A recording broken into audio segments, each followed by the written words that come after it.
মানে এখন কি ফকিরের মতো রাস্তায় হাত পেতে খাবার খেতে হবে? আর আমরা তো এখন বড় লোক নাই, কাগজের বড় লোক আছি। আসলে তো ফকিনি।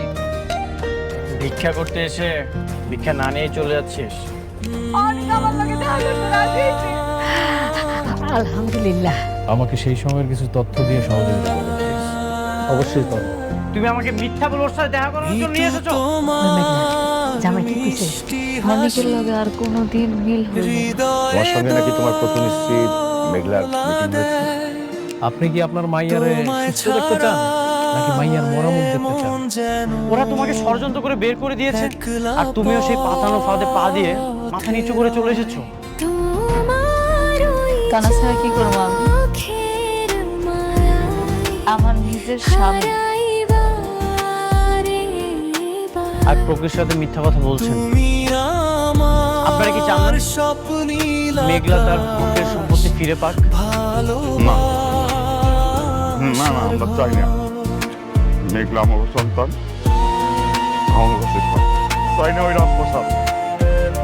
আব্বা এগুলো তুমি কি কইতাছো? তার মানে অনেক যা কইতাছে এই সব কিছু সত্যি?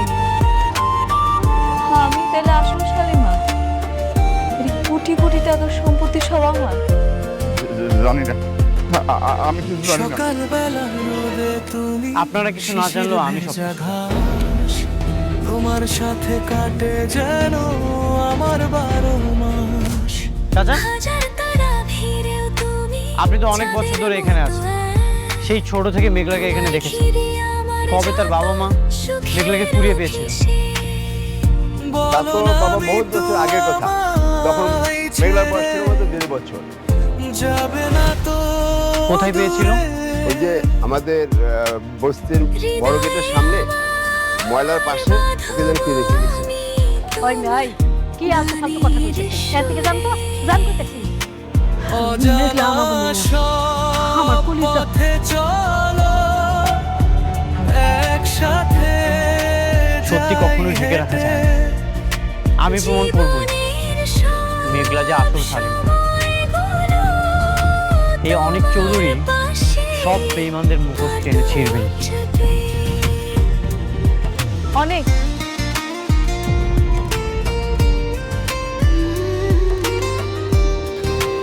আপনার কাছে একটা অনুরোধ করলে রাখবেন। একটু পরে সন্ধ্যা নাই মাই,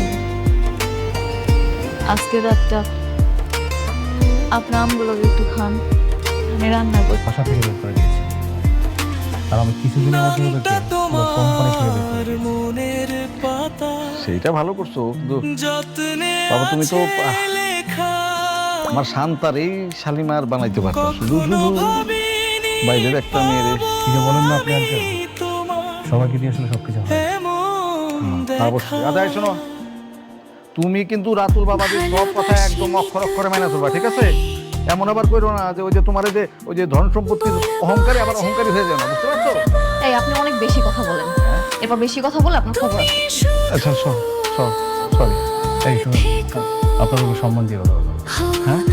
আর শুনুন, তোমার যদি কোনো কিছু প্রয়োজন হয় তাহলে ওই যে ওনার মামে আছে, বললেই নিয়ে এসে দেবে। কেন ওনারা কাজে লোক? উনি কি বলছিল? আরে না, আত্মীয় স্বজন। শোনো, বাদ দাও না ওকে। আর তুমি কি ধরনের রুম থাকে? অবশ্যই আমি যে রুমটাতে থাকবো রুমটা বিশাল বড় হতে হবে, একটা কমন ওয়াশরুম থাকতে হবে, ইভেন ওয়াশরুমে বিশাল বড় একটা বাথটব থাকতে হবে। হাতটা ছড়ায় শাওয়ার না দিলে না ফিল আসে না। তাহলে একদম ঠিকঠাক পছন্দ করছো তুমি। ওইরকম রুমেই রাতুল থাকে, ওই রুমে তুমি, অথবা আরেকটা রুম আছে সেটাতে আমি আর তোমার কাছে থাকি। মানে তাহলে এক কাজ করো, তুমি শান্তার সাথে একই রুমে ওই যে ডাবলিংটা করবে। অসম্ভব, আমি কারোর সাথে রুম টুম শেয়ার করতে পারবো না। কি ব্যাপার, তুমি চাচ্ছ আমি থাকবো নাকি? আরে না, এই শুনুন, আপনার আজকের মধ্যে রুম খালি করবো। ইয়া বাবা যে আমার তো কোমরে অনেক ব্যথা, আমি ওই যে নরম বিছনা না হলে আমি ঠিক ঘুমাইতে পারি না। এই বয়সে আবার টানাটানি করাটা কি ঠিক হবে? আপনি না বেশি কথা বলেন, বেশি কথা বললে কিন্তু রাস্তার মাল একদম রাস্তায় গিয়ে আচ্ছা ঠিক আছে। মৃত্যু তোমার মিষ্টি হাসি আমি দিতেছি, তুই জামাই পাশে গিয়ে বল। তোমায় ছাড়া যেন একলা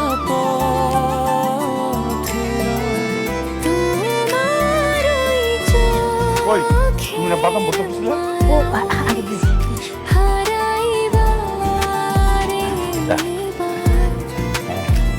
এই যে বাদাম আমার স্বপ্নী আপনি এখানে বসেন, এত কিছু করার কি দরকার ছিল? কি যে কও না বাবা, কইয়া তোমারে খাওয়াইতে পারি, তুমি তো ওনার হই না। আপনারা এখানে বসেন। ঠিক আছে চল।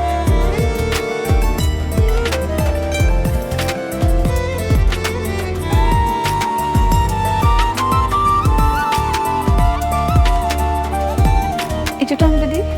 না, এটা শেষ করি। সকালবেলা নদে তুমি শিশির ভেজা ঘাট তুমিও নাও। তোমার সাথে কাটে না, যেন আমি এখন খাবো না, পরে খাবো। আপনি খান। বাবা বস বস বস। তোমার সাথে অনেকের কোনো কথা হয়েছে? ওকে তো ফোনে পাচ্ছি না। না আমার সাথে কথা হয়নি। বলো না তোমার সাথে কথা হয়েছে কবে? না আমার সঙ্গে তো কথা হয়নি। কি বলো? যাবে না তো তোমার কল দিচ্ছি, কত রিসিভ করছে না।